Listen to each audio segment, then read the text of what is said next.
You can bring in the chat in.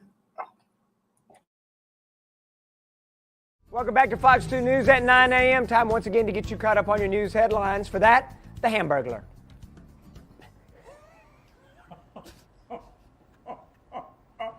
It's your birthday. I'll let it pass. Thank you. No, I won't. I'll get you later. I'll get you later. Do you know what time it is? What the? I don't know what time it is. Where's my intro? There it is. It's Clobberin time!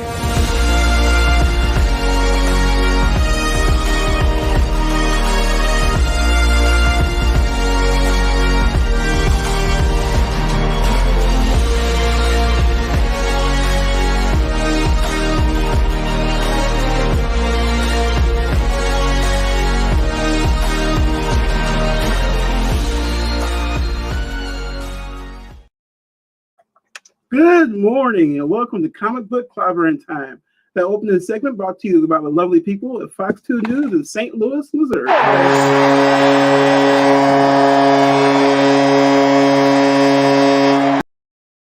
And with that out of the way, good morning, everyone.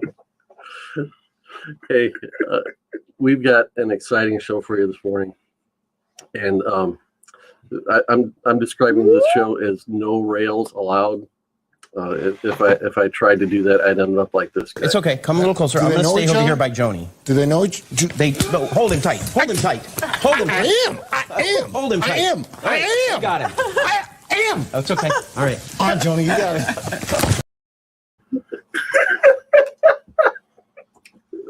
Sometimes there's just no use even trying to control the freight train that's running off the rails. So, got my usual partner, Coach Vic. Woohoo! We've got Alan Shell with us this morning. Welcome to the Hack Show. Hey, Wes, you're like a bad uncle. You're like the uncle that's like, pull my finger. I swear, I won't fart this time. I won't do it. Bailey, do I ever do the pull my finger thing? Oh my goodness! All these clip shows. It's a clip show. Not It's a anymore. morning drive with Jay Hood and Coach Vic. What you do there? We're funny. Hi guys, I'm out. I've got it out of my system. And Yeah, sure you did. Hey, Wes, what am I a part of? You know, I work all week. I come here to do this, and you're playing 10-year-old clips of newscasts, of bloopers, of frickin' cheeseburglar, the hamburglar. I thought better of you, Jay Hood. Jeez. Morning drive. Hey, guys. Anyway, how you doing? I'm good. We've got a very special guest with us this morning. Is he here? Is he not, like, cleaning his house and, like, forgetting that he's supposed to be We're going to shout out the chat first. This is not the same guest we had last time. We've got another one. But yeah, let's mention the early birds that were here with us this morning. We got Rob Boswell hanging out. Good to see you, Rob. We got JB from Discovery Bay. Highly a Comic Bro is here. The Who's Your Nerd that stopped in. And we got Bailey banging around with her donuts. So I've told the story about when I met Al the first time, and I was at the local comic shop doing an event called the 24-hour comic book day, where we have 24 hours to create 24 pages of comic books. Can you be any more loud? I have to be loud. She has to. So we're working on these, working hard to knock out a page an hour. That's a shirt, bro. That's a shirt. I like to be loud. I like to be loud.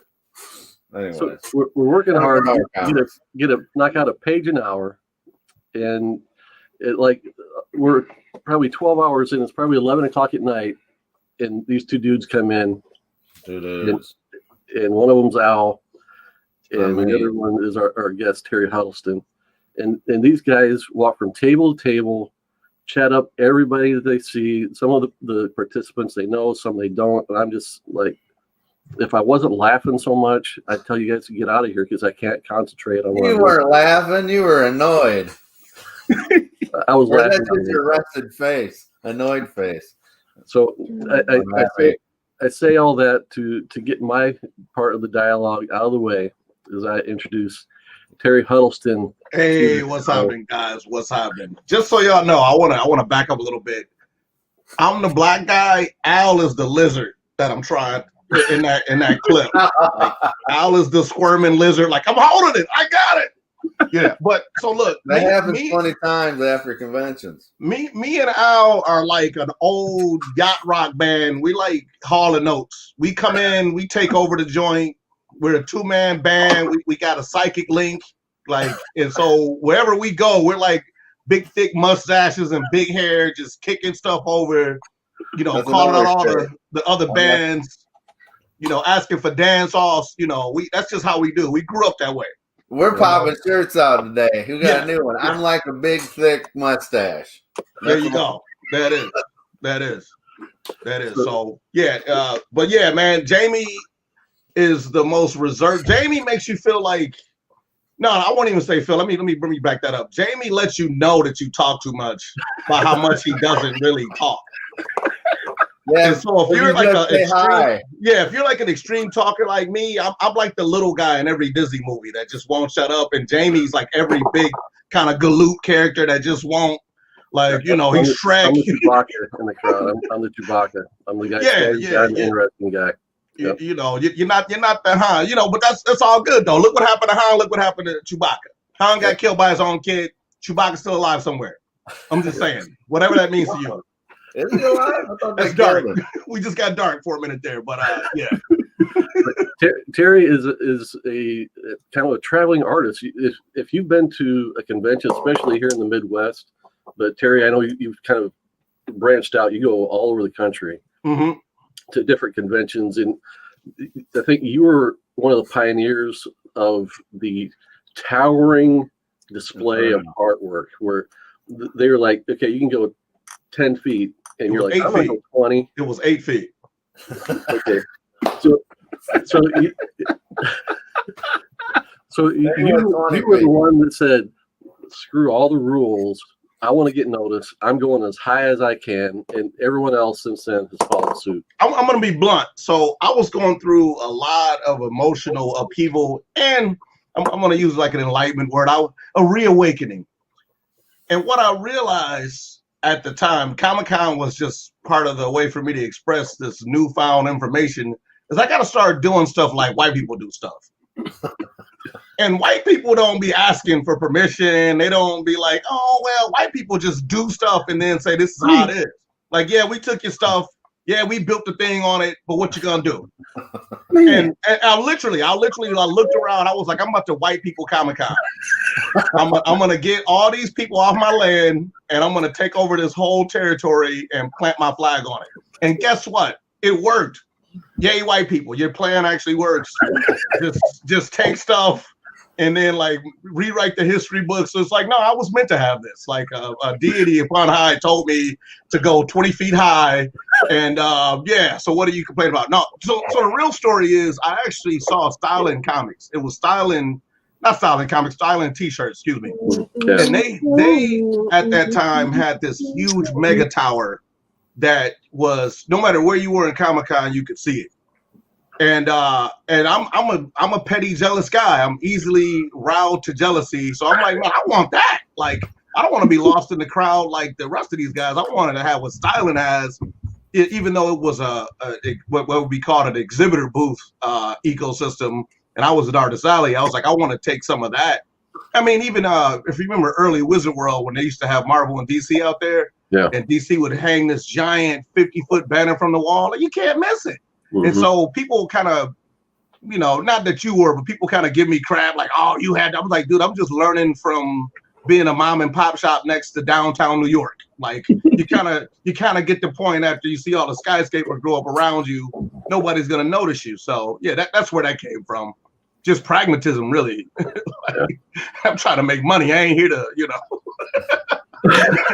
just we sit at a table, which me and Al did that. I don't know if Al ever told you the story of we came out with a comic book called A What, and it was 23 pages of some of the best work I'd ever did. It still holds up to this day.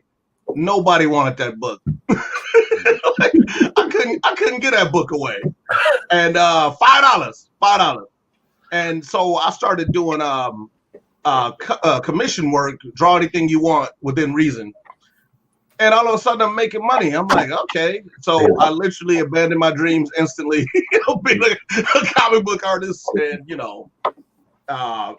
started doing pinup art and stuff, and I just never looked back. And I see you got the website up. Yeah, I want to make sure people are aware of the level of quality you bring to the table. There we go. There you go. I've never heard of the Blue Marvel. Yeah, he's Marvel's take on Superman. Even though they got a couple already, don't get me wrong, including Thor. But he was like, what if Superman was masked in the 60s and then you find out he was black? and it was a pretty cool story. It's one of those stories where you're like, man, that'd make a great TV series set in the 60s. I mean, he's modern now, but you got civil rights era superhero that's pretty much the most powerful man in the world turned out to be a black man. That ruffled some feathers inside the universe that Marvel wrote. And so the president made him wear a mask just so it would keep the social order. It was almost like like, hey man, look, I support what you're doing, but we can't have think of Red Sun Superman. It's kind of the same vibe where you can't have a Russian Superman run around on American soil. They couldn't have a ultra powerful black guy that could lift a building, scaring the hell out of white people. So look into the story. It's a pretty cool story. There it is. You got it? I'll take you this one for that one. There you go. There it is. The Spawn one. Yeah, this is beautiful. I like this one. Yeah, and it's kind of unfortunate that I can't get a better view. I can't zoom in. Actually, go to my DeviantArt. I have much. Watch out. When it comes to websites, you got to keep it low res, or people go nuts. But on my DeviantArt, I'm like the complete opposite, where it's like, take it, steal it, download it, do whatever you're gonna do with it. Sure, it's on shirts beside you. Exactly. People know my stuff anyway. It was actually part of my my plan from the beginning, because I studied a lot of Andy Warhol, and he made his art reproducible on purpose, just because it just got out there. And so I was like, I want to make sure I kind of leave that door open for myself, so people can use it as phone, screens and all that. And it actually worked. People are like, oh man, that's my computer backdrop. It's like, I've been a fan for you. I didn't even know. It's like, yes. Spread like a virus. Guy for your stuff. Yeah, well, that happens. I mean, it should. If they're still in Rembrandt and Da Vinci, like, I don't know why us plebs think we're gonna be immune to getting stolen from. Like, to me, getting your art stolen is like the biggest bona fide. Like, yes, somebody thought this was worth putting money into to rip it off. All right, they're making backpacks in China with my artwork. I think if you click on it, it might even zoom in more. I don't know. Let's see. There we go. Yeah. And one of the interesting things that if you go to Terry's website and look around, he's got videos and things of showing the actual prints, and you're able to do like various metallics and gloss levels and stuff like that on your prints that just don't come across on looking at art on screen. Right. Yeah, that's the thing about not being in person. It was kind of a necessity with the videos. I was kind of used to going directly to the people at convention to convention, and I kind of ignored the internet thing. But with that, I started making videos of the textured ink. That's pretty much was just a fortunate series of events where the company I was using decided to go get a high-end printer that could do it. And me and the owner, it's a small enough company where me and the owner kind of talk on a regular basis. I know that sounds like me and the owner, we drink wine, but we fancy. Yeah, I know. Like, we were playing around of golf and made some deals. But he told me like about 6 months before he got the machine that he was going to be getting a machine that could do textured ink. And at that time, I had needed to make a change because I had been pretty much Terry the headshot guy for years, and I was kind of looking to go into something higher end. So sometimes you kind of get the desire, and then the answer comes, if you know what I mean. And so him telling me that was like eureka. I'm gonna switch to textured prints. And the funny irony is I'm the only customer that uses it.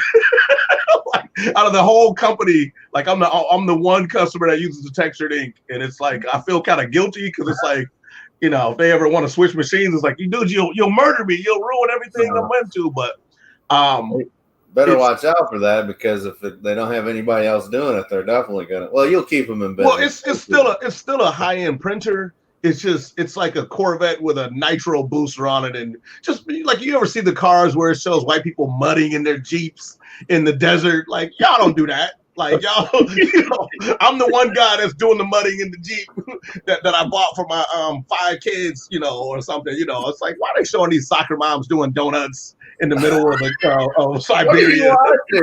I'm talking about the car commercial. They're like, you need some excitement, get the new Ford, blah, blah, blah. You can climb a mountain. Nobody's going to climb a mountain.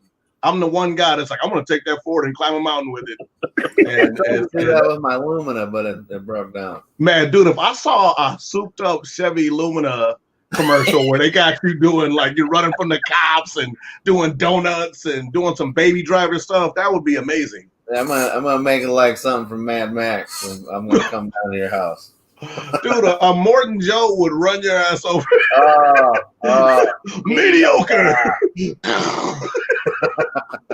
Hey, me too. I got a Chrysler Town and Country minivan, dude. I'm not throwing stones. We're just not those dudes when it comes to Mad Max.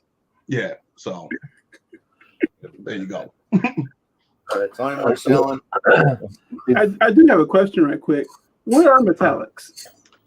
So the metallic ink is so people haven't seen metal prints. They've seen stuff printed on metallic paper. Well, what I could do, and the company that I use separate companies. The companies that I do for my metallic can print emboss metallic ink, which is a lot more. It's not more detailed, but it's also shiny, and people like shiny stuff. So, and what I do is I use it to emphasize a certain aspect of, let's say, the Mandalorian, for instance.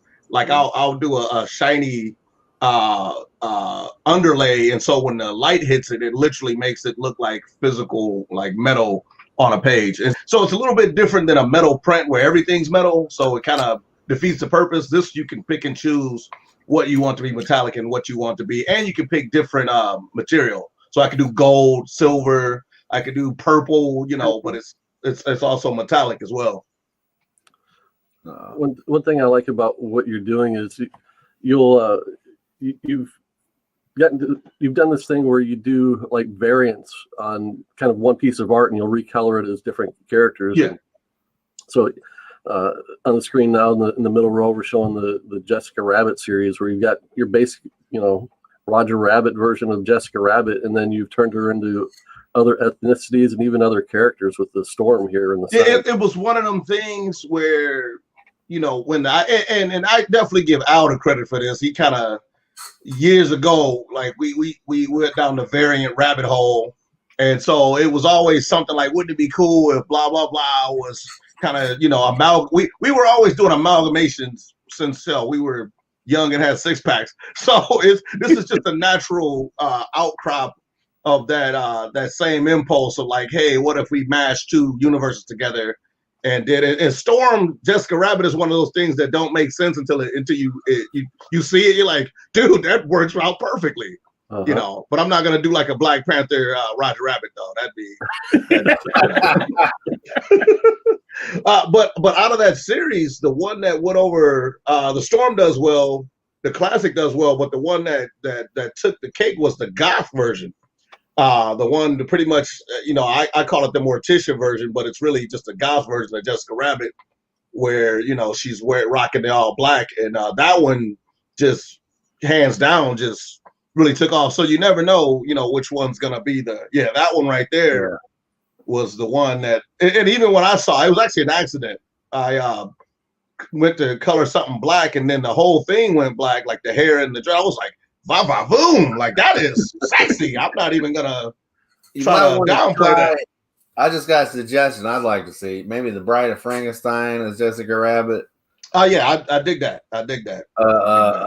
Well, that's like Elvira, but get I actually thought about doing Elvira too, but she's still out there in the streets at Comic-Con.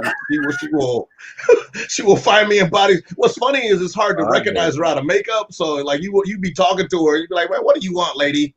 And it's like I'm Elvira, like, "Oh shit," you know. So yeah, but yeah, plus I don't got enough room for her hair, but no, I definitely she's definitely an icon. I mean, what's funny is I actually had to resist the temptation to flip this into everything.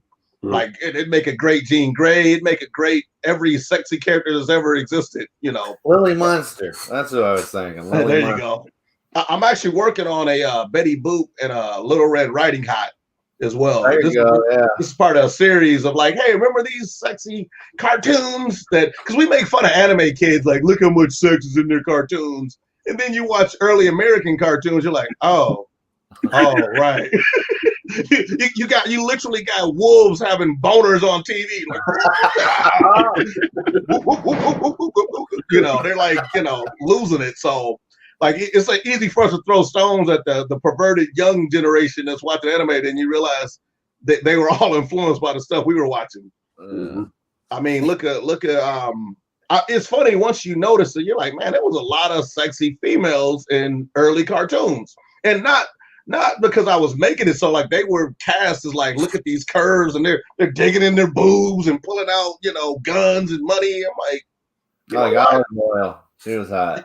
Olive Oil was not my type. Not my type. Yeah, I like them thick, man. So you know, just Jessica Rabbit, Betty Boop, man. I'm like, I don't know what's going on. I'm 5 or 6, but I just feel funny inside every time I see this. Or I'm gonna tell you something.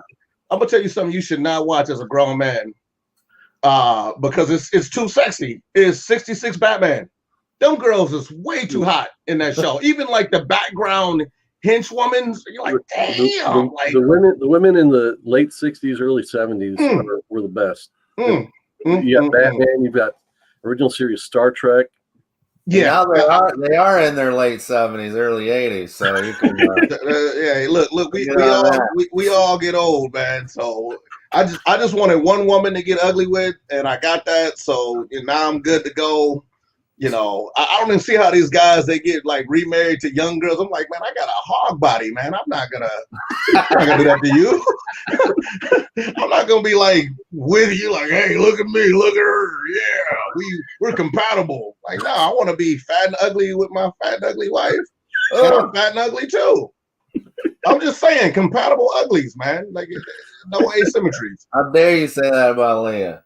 There you go. And everybody knows Leah is like a damn 11, and I've turned into I downgraded from a 7 to a 5 over the years. You know, I'm just projecting my fears of being left behind. Like, she can upgrade with the young pool boy, and I'm like, you know, shit, I'll probably live next to the pool when that comes. But anyway, I digress. Y'all just saw my dark inner paranoia of being abandoned at a late age.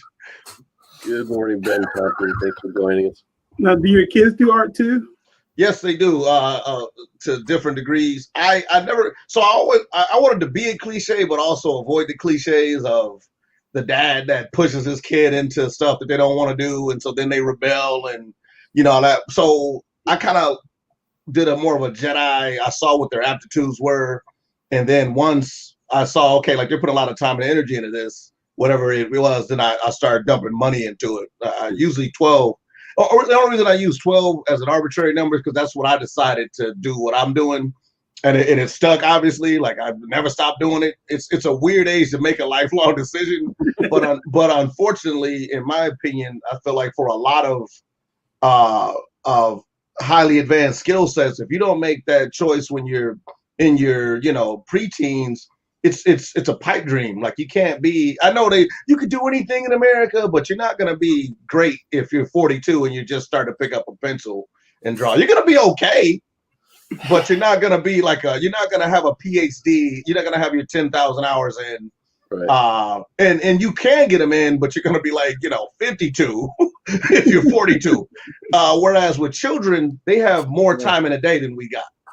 You know what I mean? And so along with that aptitude for my kids, I also exclude. I do a clarity of purpose. So I'm not taking you to ballet. I'm not taking you to this. I'm not taking it. I'm only going to invest in this one thing. You're going to specialize at this point. Now you can, because I never wanted that. Like, I'm running them to soccer. I'm running them to this play they're in. I'm running them to the math tournament. And you think those kids are going to be the best. They end up mediocre because they're not, they haven't mastered anything. They're like, trades, master of none. Yeah. And that's one of those cliches we know, we still ignore it.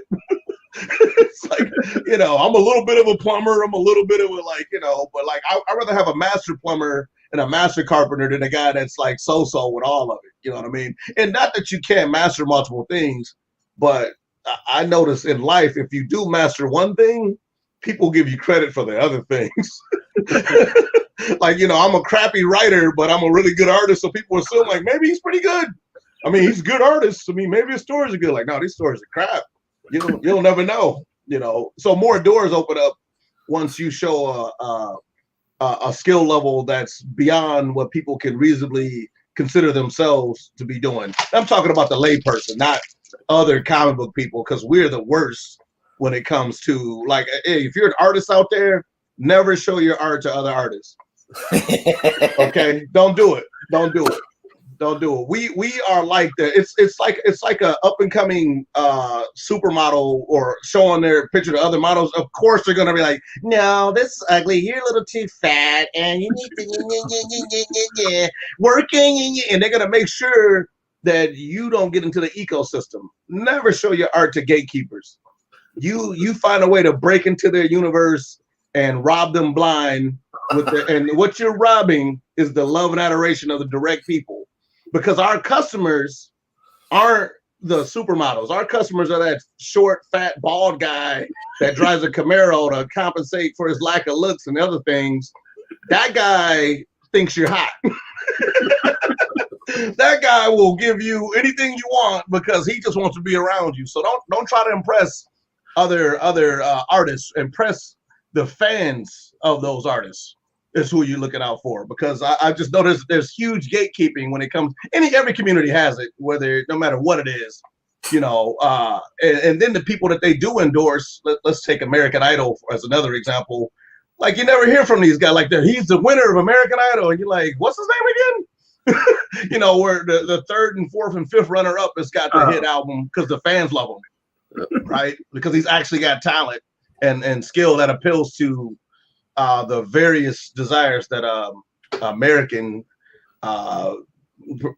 parishioners, want. So that's my advice for any up and coming artists. So you're obviously a fan of comics. You're building your living drawing these characters that everyone loves. So do you read any comics today? He's not a fan. Are you a comic reader, or are you like Al that you're like only good old stuff good, new stuff bad? I am old stuff. So I definitely got a little bit of Gran Torino in me, where I think the old I'm trying to I can't remember who said it. I think it was Quentin Tarantino actually, but it was somebody. It was like find an idea that no, it wasn't Tarantino. I can't think of who it was, but it was like find an idea that you're in love with. And I'm in love with the classic aesthetic of old comics. And not necessarily like to the Roy Lichtenstein degree where I gotta, make the big giant dots, which I have that too, don't get me wrong, but to the degree where I like the way it communicates its message. And so I try to fuse like a modernization of older comics. And so, yeah, but you can't help, what you fall in love with initially. Mm-hmm. But there's also things like I fell in love with the original Ninja Turtles. I could care less what's going on with the Turtles now. Like, I don't not like Turtles, but it's just like, it's these Turtles, they've had so many iterations, not all of them are for me. And that's fine. So I think a lot of fans, that me and you kind of talked about Star Wars last night, they try to hold on to the fandom as in the way they fell in love with it, and Star Wars is the perfect example. But the counter example I use with you is that looking at fandoms, especially Star Wars, it's like watching a church that never split. If you ever wonder why churches split, the Star Wars fandom is a good, safe way to have that discussion without getting into politics and religion about like, oh, that's because they believe in the original Trinity and these guys believe in the prequel Trinity and these guys don't even think any of that stuff's canon anymore. It's literally the same language, but for nerds. Like the same language people have for the Bible and all that. Like, well, the Dead Sea Scrolls say that Luke was actually made out of metachlorians before, blah, blah, blah. You know, and it's like, actually, we don't believe that at all. We actually disavow the metachlorian thesis. And so it's hilarious to kind of hear people go back and forth. But for me, my Star Wars is definitely the original 3. But I mess with Rogue One, man. Rogue One, like if I was locked in a room, that's probably the one. Like, all right, give me some Rogue One because it's got everything in it. Like in a short package, it's got everything that was ever good about Star Wars in one movie. Even Mandalorian. If you look at the template they use Rogue One. You got a bunch of bad guys and kind of gray guys and crime syndicates. You got the rebel forces were terrorists. I love that. That was like a great take because they would be terrorists if we looked at them in the way we look at terrorism today. You know, they're blowing up stuff. They're the underdogs. They're using guerrilla tactics. And so the only cosplay I could pull off comes out in Rogue One with Forrest Whitaker going, "Did you come to betray me?" You know, let me take my gun. "Did you come to betray me?" You know, I'm like, oh man, I can mess with this. So, you know, that's my bad take on Star Wars for anybody who cared about that. I think the thing that, you know, what you're talking about, what they accomplished in Rogue One was they acknowledged the used universe that George Lucas set up, and I think when they blew it up, everything since then has kind of ignored that aspect of everything's dirty. I mean, yeah, it's all been set dressing, but I think when George Lucas did Star Wars New Hope, not necessarily Empire and Jedi, but he wanted to make sure that you knew that place was lived in. It wasn't this immaculate place like we'd seen in Buck Rogers and other sci-fi iterations before that. Yeah, I think what worked about the original Star Wars, I think the secret in the sauce that Disney superhero movies picked up on, they didn't do it perfectly for every movie, but once they realized how to do it, is that you take a genre movie and then you slap a skin on it. Like once you realize that Star Wars is just Dungeons and Dragons with a sci-fi skin, it's not science fiction because it ain't that deep. It's just Dungeons and Dragons, wizards and warlocks, but with a sci-fi skin. And Rogue One was kind of like a Cold War spy thriller with a sci-fi skin. Winter Soldier, was a spy thriller. Kind of, they took Heat and other good movies and put a superhero skin on it. But when you make straight Star Wars, they're absolutely garbage because straight Star Wars is like, oh, so we're just gonna put 50 lightsabers in this, and like it has no direction. Like what genre was the prequel? Like the first movie, was it a political thriller or was it a the main character in Phantom Menace? It was okay. We got to go by the arc. Jar Jar Binks, I think, was the main character. He had the strongest arc. I'm joking, of course, but yeah, they want you to say Anakin. Good morning, Kitchun, and good morning, Gordon Vidal. They want you to say Anakin, but Anakin did not have he was a little annoying kid in the beginning. He was an annoying kid at the end. Like he didn't really arc. Listen, to where I'm done with Star Wars talk. All right, let's go. Are we not talking about Star Trek, man? Star Trek is the one that needs to be saved because they got Discovery, they got Picard, and it's ruining Star Trek. It's ruining. It's funny. I remember people saying that Star Trek, The Next Generation, ruined Star Trek. I'm telling you, you can't keep these church parishioners happy. You're never gonna do it. Church. You're never gonna do it. You're out of my church, Some people like the original trinity of Bones, McCoy, and Spock, and some people like the new one. No, it's just that the new show. You probably haven't seen the new shows. They have like so much cussing in them, and they're dumbed them down so much. They like have people that are running the ship going math, ooh, like just saying the stupidest things. I'm like, how did you get to be in charge of a starship? You're a moron. I mean, people would say the same thing about Kirk. Like he couldn't keep it in his pants. No, But man, yet he's running the show like he ain't got no green babies running around there. You know what I mean? That don't mean nothing. Like Kirk was the first real black, Kennedy was the Star Trek hero. captain. He was messing with all the girls. But look, I get you. Look, I got no dog in that fight, and it makes me hate it. It makes me hate it by people that do have a dog in the fight. But like, I also know when it comes to marketing, like you either can go, you got to pick your audience. And one thing I do respect about Discovery, just from hearing the people that love it, love it.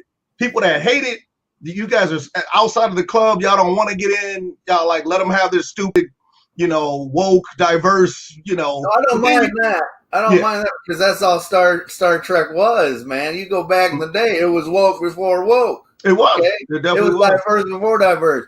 But so don't get on that with me. What I'm talking about is the bad dialogue, the crybaby stuff. That's what gets me. That's one thing I can't stand. Emotion. Yeah. Okay. Everybody is just like, how'd you get here, man? How did you get here if you're going to be crying about somebody over here dying? Like, anyways, man. Look, millennials are in tune with their feelings, Al. I'm sorry. They actually millennials care about stuff, right? If the Starship Enterprise is polluting the universe every time they use warp speed, then millennials aren't going to do it. Like it's. No, I'm just saying you can tell that the people that are writing the new shows didn't like. They weren't fans of the originals. Okay, they weren't. You're saying they're not true believers. Once again, we're going to go back to religious terms, and I get that. Wait, man, you got the box. You're putting my stuff in the box. I am. Okay, you always do that. That's good. I'm poking that bubble. All I'm saying is you can have your cake and eat it too. I'm about having cake and eating it too. I don't think you can. I have your ice cream and stuff like that. Well, yeah, you can because look what they're doing. They got multiple Okay, look at DC. All right, They're gonna start putting out movies that don't connect, and then people are like, oh, I like this bit, so I'm gonna have a piece of this. It's a smorgasbord. I'm gonna have a piece of this. No, I don't like that Batman. I'm gonna have this Batman over here. Sure. So that might fall flat, but at least we're gonna have some good movies in it. But I'm saying, Okay, so take Discovery. I know I got on Star Trek. I was just. And we're on the same page, by the way. Yeah, you're saying we got to split the church up. We got to split the church up. We agree. What I'm getting at is when you don't have a split where everybody has to follow one canon, that's when you have the most infighting. And that's where Star Wars is right now, is that they don't have like a alternative universe Star Trek people can go to with, General Thrawn and Rick Vetch and all those guys. They have to all get it from one source. And so Thrawn's going to be on The Mandalorian soon. So there you go. I mean, The Mandalorian is synthesizing Star Wars better than the movies ever did. Yeah. But I'm going to out myself. The Mandalorian is good, but me and you had this conversation before.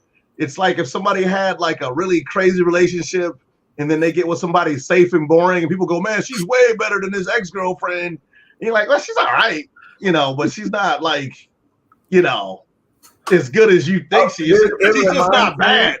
It reminds me of like the old style, like Kung Fu show and the Hulk. He's just wandering around and then meeting up with these people that he's got to protect or doing this stuff. It's a video game plot. It's literally like it'd make a fantastic video game. I'm sorry, the princess is in another castle. You have to go here to do a thing and open up another plot device. Now, I'm not knocking it because original Star Wars is just as dumb when it comes to plot. Like, let's go save a princess from a Death Star mega base and somehow make it out alive. And then come back and blow it up. Star Wars. Yeah, that's exactly what they did. But they never did that in Star Wars. So I'm not gonna over Gordon Vidal's mentioning one of my favorite comic book series, Stray Bullets. Is this about comic books now? Stray Bullets, yeah, that was a kind of a deep cut. That that's one you would think somebody would have opted to make a TV show. Out of, but So that comment leads me to steer the conversation back to comic books. So, Terry, what's one of your favorite deep cut comics that I like to give exposure to comics that other people don't talk about? What's You know, in your Read stuff I library? read. I think in modern times that got me reinvigorated. And I didn't want to read it because of the title. The title is very off-putting, and so once you get past that, you're like, okay. But it's Sex Criminals. I recommend Sex Criminals to people because it's just it's such a fresh and different take on superpowers, and you never know where they're gonna go with it because it's not built on the back of this is like Deadpool, but not. It's literally a completely original premise. I like Saga. Saga is pretty good. Even though that writer has a terrible, like he's great at spinning a yarn and terrible at ending things. So Stephen King. I think Brian K. Vaughan is the writer's name. Yeah. And but the artist, I can't think of her name. She's really, really good too. Fiona Staples. Fiona, yeah, and that's another book I could see getting opted to a TV show because that Brian K. Vaughan kind of writes in a TV script kind of way. Why the Last Man? Same guy. That's another great. As you can see, I read a lot of like kind of off the. I need finite stories. That's one thing. I can't do these big giant. You got to get 80 DC books because of Darkseid's gonna do a thing and reset everything, and then there's 8 Batman metal books that got to go into this whole. I can't do that no more. Ain't nobody got time for that. Yeah. So yeah, those are my 3 recommendations. Cool. Al's got to take a call. Oh. he probably does that to look more important than he is. Like, yeah, do the acquisition, do the mergers. Yeah. But and what's funny is I will make a confession is I don't know. I guess it just dawned on me that the format of this show is comics. So I definitely didn't mean to derail it into just general pop culture swamp. The name of the show is Comic Book Clobberin Time, but we go off the rails. Yeah, I mean, at least we're not talking about like, how dare you vote for blah blah blah. Nobody. We're not gonna get into that. But as far as comics go, though, one thing I will say is I think we're living. Oh, that's a bunch of garbage. We're living in a utopia as comic book nerds. People like you and me used to be those 5 weird kids in the corner in high school. Now we're gatekeeping comics. Like, you don't know comics. Yep. Because your wife likes Winter Soldier because she thinks she's cute. Well, let me tell you about Bucky Barnes. I've been reading Bucky Barnes since I was, And so it's a weird. Basically, I leveraged myself into a bunch of useless information as a kid that ended up paying off as a career later. It's one of those things you look back like, that's weird. Like there was no reason for me to believe that having any knowledge of classic comic books would equal success later in life. But that's how life is. Once again, you got to specialize in something. And if I'm not saying it's going to happen just because you specialize in it. Like I specialized in Pogs coming back, and they never came back. I'll bring them over. Cardboard, things. But it's fascinating where we are now, where we're kind of like the to use my religious terms again, we're kind of like the scribes that remember the gap between the cinematic universe and the comic universe. Because think about it, once we're gone, people are gonna be like, oh yeah, Spider-Man is in high school and he's got an Asian friend, and we're like, no, that's the movies. And on top of that, to that point, that the first Spider-Man movie actually took a lot. This is like a little gee whiz knowledge from the Miles Morales comic book. Like they literally took his origin story and gave it to the cinematic universe, Peter Parker, because no one likes Miles Morales. But then in a weird twist of fate, Miles Morales comes out. They got to redo his origin because they got to redo it, and now he's just as popular as Spider-Man. Yep. Miles Morales is like watching somebody invent a single Ninja Turtle. Him and Spider-Gwen, they're like Ninja Turtle popular. Like overnight, every kid wants to be rocking these costumes. I thought that was a fascinating little twist of events where they swap origin stories, and then all of a sudden now you can pretty much make anybody into Spider-Man because of the rule set. So I had to do a slow clap for Sony. Like, you know what? You guys, because Miles Morales was Spider-Verse was a Sony picture. People think it's a Marvel movie, but it wasn't. Yeah. It's actually Sony. So Great movie. yeah, and that movie had no right being good either. Like no right. Like I had zero hype for that movie. I'm gonna out myself. Like I'm gonna watch it, and I'm gonna probably forget it. Once it's over, man, I'm tearing up at the end. I'm like, he's hugging his dad, and I'm like, man, I mess with this movie. He had the uncle. That I was like, man, this is good stuff. So, did he have an uncle? He did have an uncle. Did he have an aunt too? Or? He had an Aunt May. They had my aunt. No, I think on the movie. Yeah, I think it's my favorite Spider-Man actually movie because I like the Tom Holland movies too. Don't get me wrong. The one thing that just frustrates me more than anything is they sold out. He no longer wears Jordans. Because that might not be selling out, man. That might be like that might be think about the leverage Nike has. Think about the leverage Nike has after the fact, right? Like it ain't like before the fact, they're like, yeah, fine, do your Nike thing. After the fact, it was like, yeah, we're gonna want some money for every time those Jordans is on screen. Like you pretty much once again, Michael. It's a dual license. Yeah, you pretty much invented once again a Ninja Turtle level success story with our brand on it. Dude, some corporate CEO was like, yeah, go run them jewels, man. Go run that. So I don't think they sold out as much as they probably took more. I mean, think about it from another aspect. I'm good at greed. Like, hey, how much you gonna pay us to let them wear your shoes? Right. You know what I'm saying? Hey, Reebok, you want our character in your shoe? You want our mascot in your shoes? And on top of that, us fanboys are gonna be like, yeah, that makes sense because Miles Morales wears tennis shoes. I mean, that's just the way corporate America works, and it's always worked that way, even in comics. Hell, look at the first Donner Superman movie. I remember cracking up where he's throwing people through Coca-Cola signs. I mean, with tennis shoes are just as collectible as comics these days. Mm-hmm. Especially Jordans. So, but one thing I like to say, we can loop this back into comics is I can't believe how, and this is gonna piss people off, but I can't believe how dysfunctional DC is, where they're letting Marvel steal everything good about their company. Because on face value, you're like, Superman, Batman, Wonder Woman. But Miles Morales is Static Shock.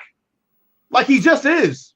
Mm-hmm. And they let Marvel / Sony steal their black young man character that would have resonated with everybody. That's because DC didn't know how to handle Static Shock. Man. Exactly. They didn't know how to do it. But they had the toys first. They had a Boy Scout, patriotic, righteous character first, and let Marvel come out with Captain America. And remember how many Captain America shirts you saw before the movie came out versus after? Right? Like it literally was like, yeah, we'll take that. And Superman now, with Superman we got ain't patriotic. He's angry. He's not aspirational. I don't want to be him. He's not and so it's weird that they have all the elements. Thor's another one, right? Like Thor's a DC character for as far as I'm concerned. He's a king. And they still DC can't pretty much. They're still trying to buckle the latches. They're still futzing around trying to get the package open. And meanwhile, we're this deep into the Marvel Cinematic Universe, and I feel like DC actually could, if they had a better creative director, they could turn the ship around. Because in my opinion, they should be front loading Teen Titans live action movie, not that TV show. And some people like it. It's just not my thing, but I love it. That's where they should be doing with the cinematic universe. Get the young people in, get some blood in the system, to where girls are like, man, Nightwing's hot. Like I'm going to see the movie because I mean look at Winter Soldier, right? Like Winter Soldier is pretty much a Nightwing, and Captain America had a baby, right? Red Hood, same type of he's the bad boy with the metal arm, And so we've seen it done. It's just I feel like I said before, Marvel knows how to put superhero skin over their generalists, but I feel like when it comes to the comic books, DC is actually better than Marvel. Like if their books are more entertaining, because they actually do what Al said. Here's the problem. Okay, Marvel has years of iconic stories. DC, as much as they have iconic stories, they don't have like a long run of them. They have what? Dark Knight Returns, Killing Joke, maybe some Titan run, but most of their books are like kind of like, oh yeah, did that happen? When you can go to a Spider-Man book, it's like, oh man, Gwen Stacy's death and all do. Give me a Batman run that's kind of like, yeah, I remember when Jim Aparo was drawing it, and then what happened? Oh yeah, I mean, I'll push back on that a little bit. I mean, only because you said Batman. Batman probably has the best stories with like the Shadow of the Bat and all that. But yeah, I know what you're saying though. Like they basically did a long running soap opera that went nowhere, that doesn't really have a lot of tentpole moments. But Stan Lee's repertoire was drama. Like that dude knew how to do drama, and so he took Challenge of the Unknown and Doom Patrol, called it X-Men, and then pumped some drama into it. This is another example of what I'm talking about. Like Marvel literally just data mined DC and pumped life into their lifeless characters. That was a Kirby spectacular there, where he was like, I did this before, I'll just draw it here and change this. What did I do? It's a long history. It's actually a drinking game where you're like, how many characters that I would take a drink every time I find a character that's pretty much a direct analog, like Hawkeye and Mockingbird. That's Green Arrow and Black Canary. They didn't even try to hide it. you got Deadpool, Wade Wilson. It's like Jesus Christ.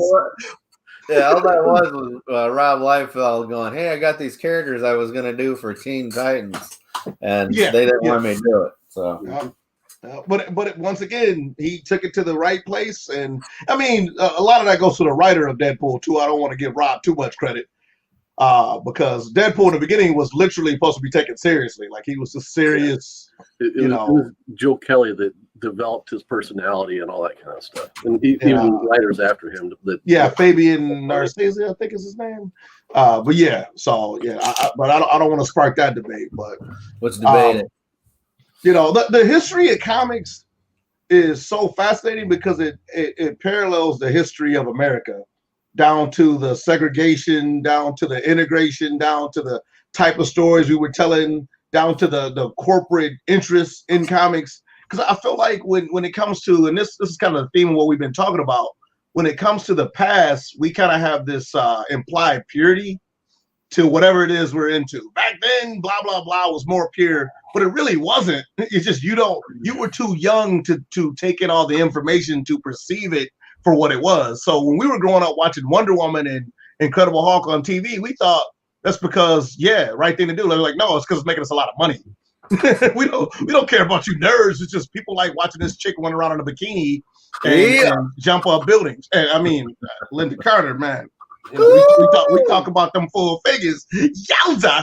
But so once you kind of get the wake up call that it's always about the money, it helps you kind of create content even to this day. That all right, I gotta have a financial arm and I gotta have a creative arm. I gotta fuse those two together. I can't take my ball and go home. Like, I'm not in this for the money. Like, well, you're not gonna be this for the creativity for long either, because unfortunately, we live in America, and you need money to make stuff go round. Yeah. So, and that's whenever, if you look at all the dead Superman and Captain Marvel clones, right? We don't even know half of them. There was a lot of them. Mm-hmm. Why? Because Superman and Captain Marvel was first.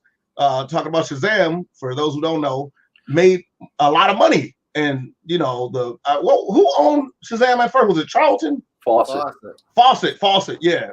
And that's another great story too, how DC, I've been making Marvel to be the bad guy, even though I'm a Marvel stan, don't get me wrong, but I'm not an idiot though. Like, What is a stan? A stan is when you it's like a fan. It's like a fighting fan. It's like a fan that will fight you. What does the ST stand for? Like, I couldn't tell you that. It's like you have LeBron versus what's the dude's name? Jordan. So the people that defend LeBron are like LeBron stands, and they're always fighting against Jordan Stan. Yeah, but where did it come from? Where? Like, I mean, the I'm pretty meaning sure of it goes back Stan. to- Yeah, I don't know What's where the it came Latin from, root? but it implies you were a soldier. You were a soldier fan, That and not sounds just more kind of wimpy than being a soldier. Kind of like I'm. No, a no, they ain't It goes wimpy. back to the real definition, whatever Pakistan or Kazakhstan, whatever the Stan means in those country names. Oh, it don't mean that. You crazy on that? Yeah, I'll That take ain't it. no- I'll take it. I'll take it. I like it. Don't mean no Pakistan. I'm a Beyonce stan. I mean, I actually got it from looking at Music Divas. They had the original stan. Like, I'm a Beyonce stan. I'm a Rihanna stan, and I'm like, you know what? I'm gonna start standing for comic book companies. I mean, not look, you know, fan, but like you're like a like I said, you're more of a militant. You're more of a militant aggressive fan. than a fan. And I mean, and the thing is, we all stand for something. Everybody has something that they will. Some stuff they're like, a Star Trek, I'm gonna roll over, like, eh. But if you get into like Marvel versus DC movies, then I'm like, oh, hold on a minute, you know. DC makes movies? They do. Yeah. There you go. But No, different thing. and I'm still rooting for DC. Like, DC is like the kid that just keeps punching himself in the face. Like, why y'all keep doing this? You know, but in my younger days, I was actually more of a DC fan than a Marvel fan, but they just don't give me anything new to latch on to. I can't stand what they've done with Superman. I don't like angry Superman. Doesn't do anything for me. Now, that being said, hypocritically, and I know Al hates this show, I do love The Boys. The Boys is great, but even their Superman character puts on a face when he's in public, where he's like, hey, how's it going, guys? You guys are the real heroes. And then in private, like the rest of us, when these cameras grow, we're like, oh, I can't stand these comic book nerds. I'd kill them all if I could. You know, but it's a great deconstruction of the way they've actually portrayed Superman in modern times, in my opinion. So The Boys ends up being like the best kind of, okay, somebody looked it up. A Stalker fan. Yeah, that's not good. No, nobody said it was good. Nobody said it was good. But and I think it's obviously been, and it's been watered down. Like I can't literally stalk Marvel comics. Like I'm not, I can't follow the CEO Jeff Feige around and like I'm a Stan, But the term is stuck. Stan Lee, is that what it is? No, I don't think so. No, Stan is like about 5 years old at the most. There it is. It's just something that's come from I don't know the where term, yeah. From. Well, yeah. I'm glad I'm late to the party. I just I'm late. Hey, so you gotta ask. If you don't ask, you'll always be like, man, I don't get it. Now I'm sure you and the 100 other people that wanted to ask, now they know. They're gonna start using it. Like I'm a Whirlpool stan. I'm gonna stand for Whirlpool. Well, I've seen it used, negatively, so it's kind of it's kind of like snowflake. I'm like, I don't want to use that. Yeah, I want to make up my own words. Haberdashery. You're a haberdasherist. Yeah, I mean, we find ways to increasingly so due to the internet to basically find derogatory terms for segmented people groups, but based on ideology and fandom. So it's surprising to see the like Snowflake's a good one. Sheeple is another one. I'm like, that's that is like nerd and geek. I don't like the sound of that. Like that has like we know what word I'm talking about. It has that same like some people are fill in the blank. Like it's gonna be making Mel Brooks movies with these new terms coming up. The new year coming in, right? I'm gonna ask this on everybody. What are you looking for in 2021? Like artistically. Artistically.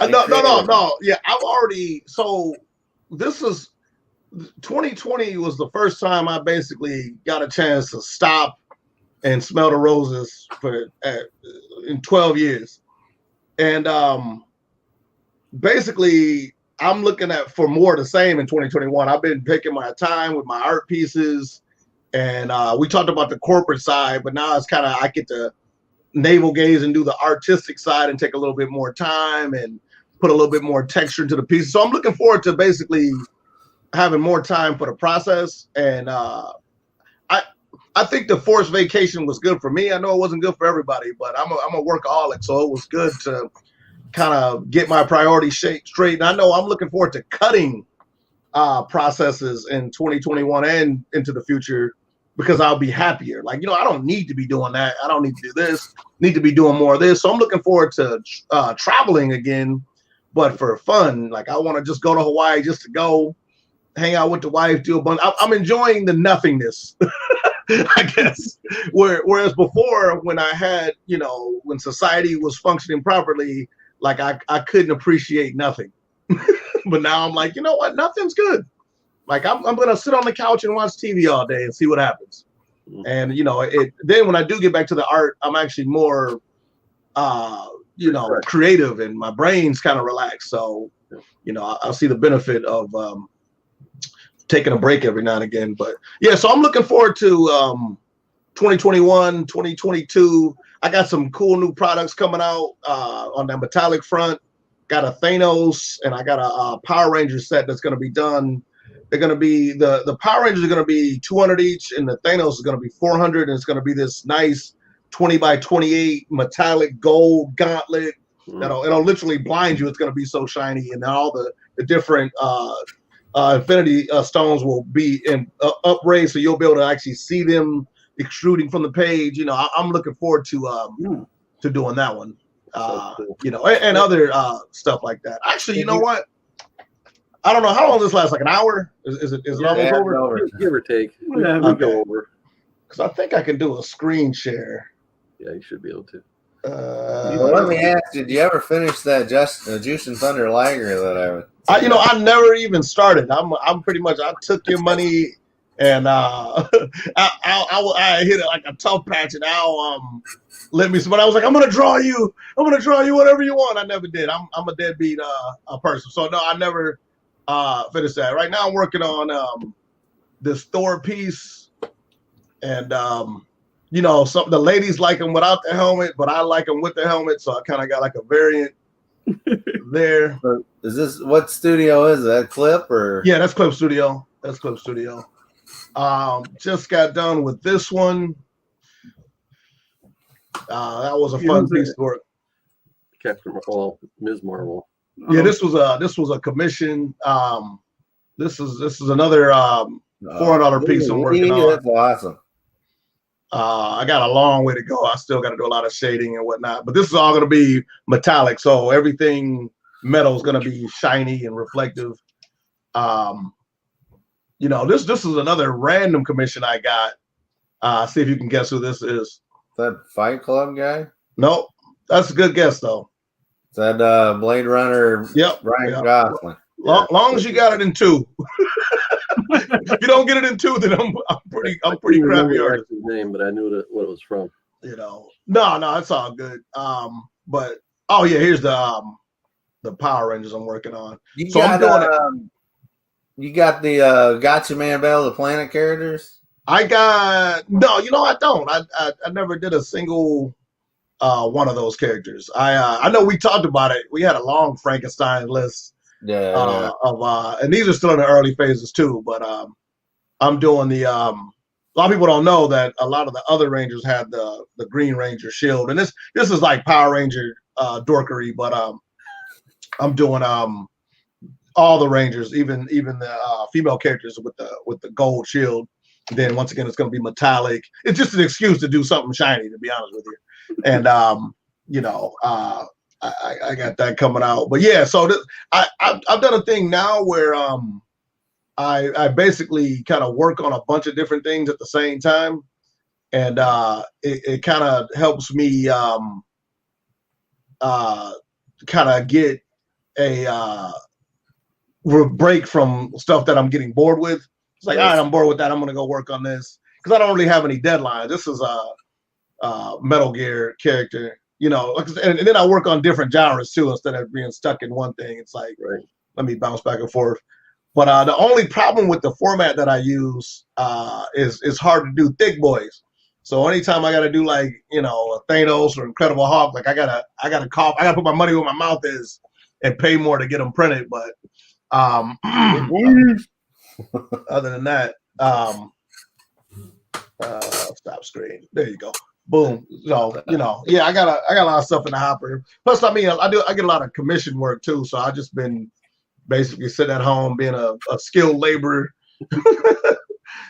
So it's been nice, but I definitely miss hitting the road. But I'm gonna probably find a way to do a hybrid next year.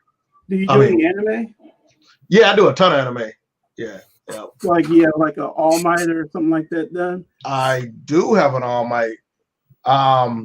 Let's see here. I that's slippery slope with me. Like if you start asking for stuff, I got it. And then a sizable library. Oh, never mind. No. I'm not. I'm just saying like that's how I wrote people in, because I got everything. I mean, I don't look at it as nefarious. I put the hard work in to have America's most extensive catalog of art, and that way no fandom gets left behind as far as I'm concerned. Here, you mentioned that you've been doing some streaming and stuff like that recently.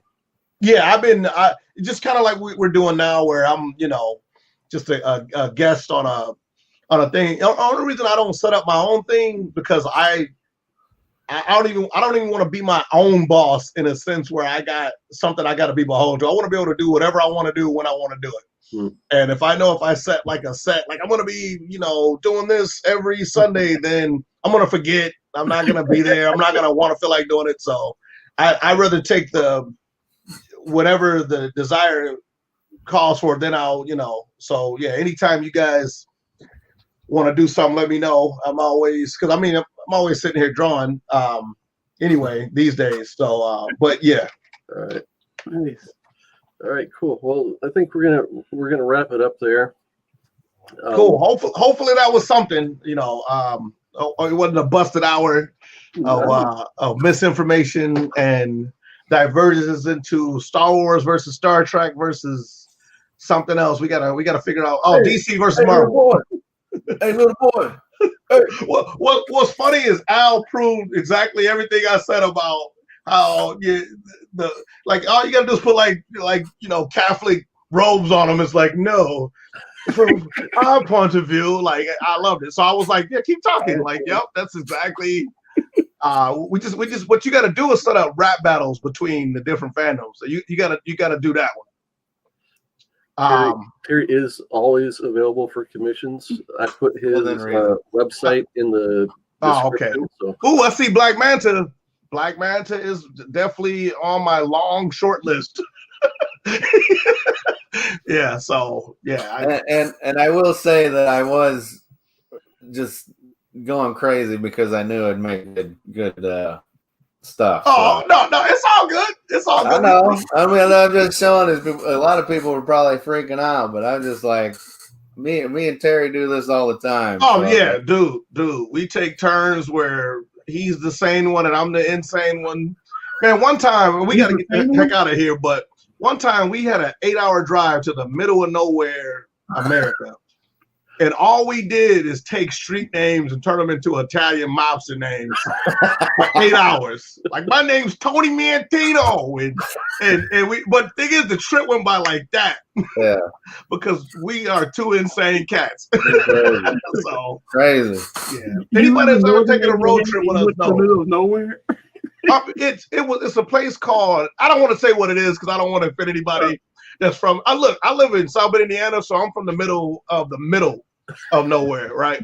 So, but I don't want to piss off where this place is, but trust me, you got to take back roads and go left and right and upside down to get to this place. St. Louis, wasn't it? It was. Hey. Was it St. Louis? I think it was. The snap is high. Perrin gets it down. The kick is long enough. It's good. Wow. Yeah. We got stingers for St. Louis references because he's a St. Louis guy. I can't be a part of this. That is. That's where you're from, St. Louis? Yes, sir. Yeah. Congratulations, man. You guys got that murder per capita going. Number one. I actually been repping your city because everybody's like, Chicago's like, Chicago ain't even on the list. Like, top 50 cities, quit bringing up Chicago. It's Cleveland. It's St. Louis. It's other places in America. It's very misleading. It's very misleading. But yeah, we are number one. Yeah, good job with the crime. I come from Ben Harbor, Michigan. For a time, that little podunk city had the most murder per capita. Is it something I'm proud of? No, I'm not. I mean, I didn't contribute to the murders. I don't think you did either. But we got there. We pulled through. We put off a couple of extra body count, and we went for the goal. We got it. Got it done New Year's Eve, right? The only reason I bring that up because people actually talk about that like it's a sport or something. Like they'll like make T-shirt like Chirac. Like, yeah, we murder people here. Like, it's not. Like, all you're doing is scaring white people. Stop doing that. Stop doing that. They're never going to want to come to your city again if you keep promoting how much murder happens. Because everybody thinks they can get murdered, which I think is not true. I live in a pretty bad neighborhood. Nobody's going to murder me. Like, it's just not going to happen. But like we actually, because of comics, we can loop it back around. Like, if I walk down that dark alley, then somebody's going to jump out and give me an origin story. I just know it. And look, we're all old, so we're all the dead parents and dead people. Except for Al. Al probably become like Daredevil or something. He got crippled in his pinky, and now he's got the point. I don't know. I gave you the lamest superpower. I apologize. No, that's what's gonna happen. We're all gonna be X-Men with lame superpowers and stuff. Yeah. Man, I don't even know. I think my superpower would just be like talking people to death. Like they start to age. Like, that actually be a cool kind of power. A guy, like, the longer he talks, it's like Rip Van Winkle. You basically age. They have the energy vampire on what we do in the Shadows TV show. Oh yeah, love that show. Love that show. Love that. Actually, he's my favorite character on the show. Oh yeah, because we've all been drained by an energy vampire. Oh yeah, conventions all the time. Oh my God, that's another. We definitely got to talk about conventions the next time you have me on the show, because that's a whole.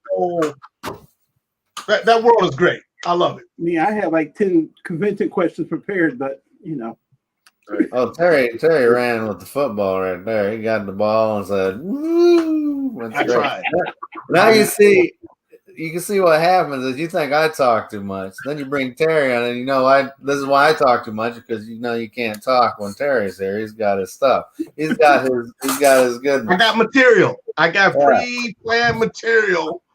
It's what I do. So we do a sports show.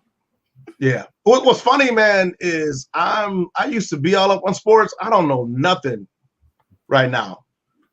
I'm like the guy with the football did a dunk on the home run. Like, I don't know what's going on. I don't know I know LeBron, I know the cliche stuff, but I just don't care. Like, I could care less about what big, giant, sweaty dudes are doing to not make me money. That's what I care about, is making my money. And I can't be having emotional ups and downs because some arbitrary city with an arbitrary team lost the game. You can't do artwork of like a player or something like that? No, I'm not even talking about that. So I used to be a big Notre Dame football fan. And one year, people might remember this, the Reggie Bush push. That depressed me, man. I was like unfunctional for 2 weeks because of the depression. And then I was like, you know what? I can't let this informal thing that doesn't care about me at all ruin my life like this. Like, I couldn't draw, I couldn't think, I couldn't say. I was mad. Matter of fact, I went to California not too long after that, and I'm trying to fight random Californians over the Bush push. So I realized I had a problem. It's a me thing, not a sport thing. Like, I was too attached. Like, you know what? I need to detach from this because they ain't paying my bills. Unless I was betting on them, of course. But that's a whole other dark ball of wax, isn't it? I still would have lost, by the way, because the Bush push. So there you go. Right. Well, we will wrap this up. We'll make some mental notes of some categories that we can narrow down to, and we'll have you back on a few times. And next weekend. So for this channel, the J Hood channel, what do we have coming up? Next show is in 2 weeks, so that'll be. I'm bad at math. The 2 weeks from today. 19th. 19th. That is my anniversary, so I don't know. Yeah. Unless we're doing in the morning, I probably could, but at night. That's We'll right. bring Leon. She doesn't. I mean, she might. I don't know. Man, it's like having Leon's like having like your mom on. Like they're gonna be like they're gonna be saying like embarrassing stuff that you're like, don't like, oh yeah, I like the way he looks at that tank top. You're like, hey, we're not, you know. She's totally Linda from Bob's Burgers. We've got a whole 2021 docket to fill, so we'll figure out some dates to have you back. Yeah, no problem, man. So he's gonna replace me. Yeah. See, that's the thing. I don't have enough. There's not enough bandwidth to have both of you do your thing, unless it's just you two, and then we'll be out of the picture. You guys will have taken over by then.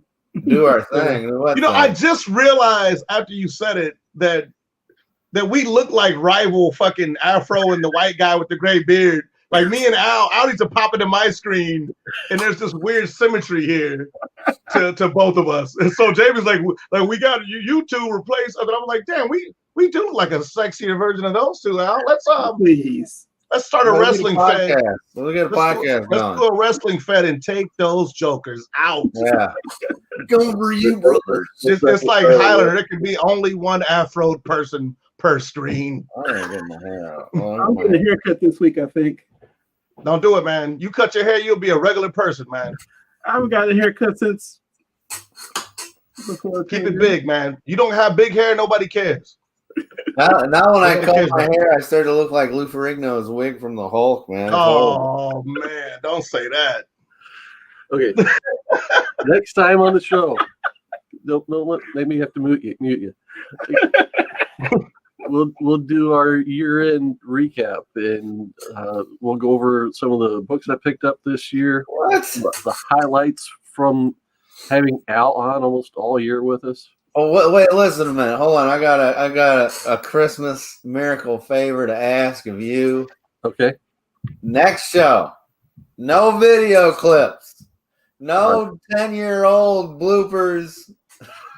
I laughed. I'm not gonna lie. So I don't know. This is a morning alligator thing. I'm gonna look that up and find that. That'll have me cracking up. Oh my goodness! So the hamburger. Go back and watch our last episode. I had a bunch more because we had another guest that didn't show up. So that's what we're doing. I thought that was gonna be a running gag where you just book people that don't show up. I want that. Next week, Terry's gonna be here next week. It's just it'd be cool if it was like this setup, but it's like a cardboard cutout where I'm just like, yeah. You know. But before next time, you will see me again, the most least interesting person on the screen at the moment. You'll see me on Rod the Rican's channel Tuesday night at 8:00. He's doing the Lame or Frame All-Star Show, where he's inviting back all the multiple episode winners that have come on, and basically you go on the show, they give you a character to draw. You have 2 minutes to draw it, and then the audience votes on the winner for each round. So what time is that? Come down to a minute though. Yeah, they better not do that this time. What time is the podcast? It's 8:00 on Tuesday, 8:00 Eastern. All right. So they've got some heavy hitters that are not nearly as particular as I am. So I'm a slow artist because I can't live with my own insecurities. That's the artistic life, man. I've always said that art was a combination of overabundance of confidence and a crippling self-doubt. Yeah. So you need one of those two to get a synthesis. So I mean, I'm a very insecure person myself, so I get it. So we've got that coming out. And then the first show in January, I think it's January 2nd, I think.